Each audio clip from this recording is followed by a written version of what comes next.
Hi, I'm the owner of the Project Globe Discord server. I'm also known as STH Gamer. We made it. An entire year. An entire f***ing year of Project Globe. I'm gonna be honest, I never would have expected this. Ever. I thank everyone who's been here to help the team along the way, and I send my biggest thank yous to our biggest developer. Me! Just kidding. Our biggest developer is probably Snick. He helped a lot during the seasons.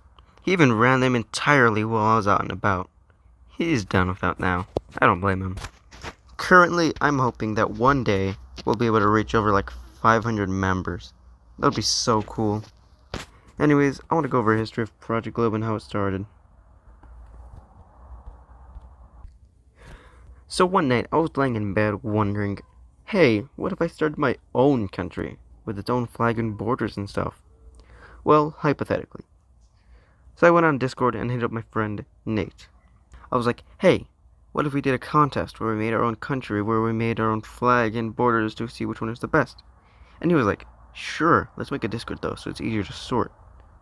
So I did that. And I think I named it Country Thing, but he told me to name it something better. So my brain, on the spot, just said, Project Globe sounds good. So I named it just that. Then I thought, wait, this could be done with other people. So I went to another Discord server I knew, which had an advertising channel. I went in there, and before we knew it, there was quite a few people there. Maybe like 10. I made a map and everything. It was pretty uninteresting in Season 1, but it was surely a hellhole because we had no war system. Then we decided to start Season 2, with more people being allowed to make a country. This is where it truly started.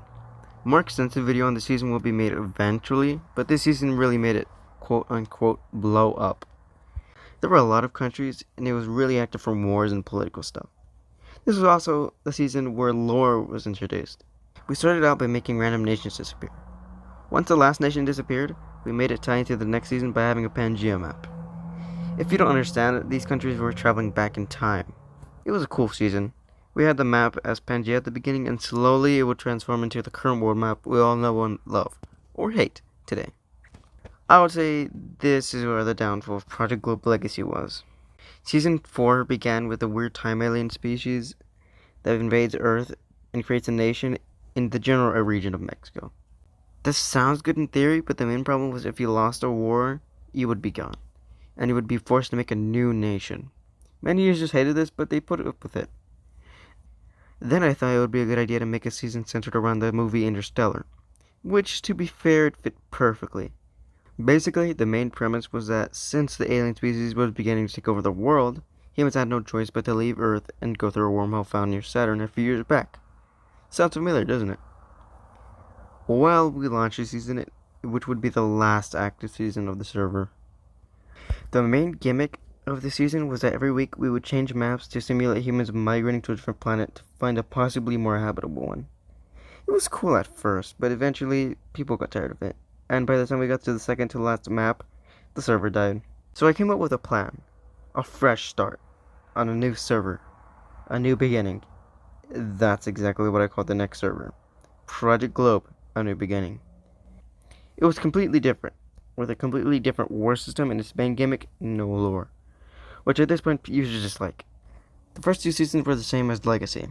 World map and then the Mars map. In Season 3, we just went back to the normal map, except in higher quality. This eventually just got dry though, and this also began a period of just boring. Basically nothing would happen. No wars, no political activity, nothing. A large result of this was because of expansion not being done super often, due to the amount of work it takes. So the server just eventually died out. A thing I completely forgot to mention though, is our central hub called the Projectverse, which died pretty fast as well. It was just a hub for all things Project Globe. Snick developed other things too, like a competitive version. It died though. This was really just a time of death.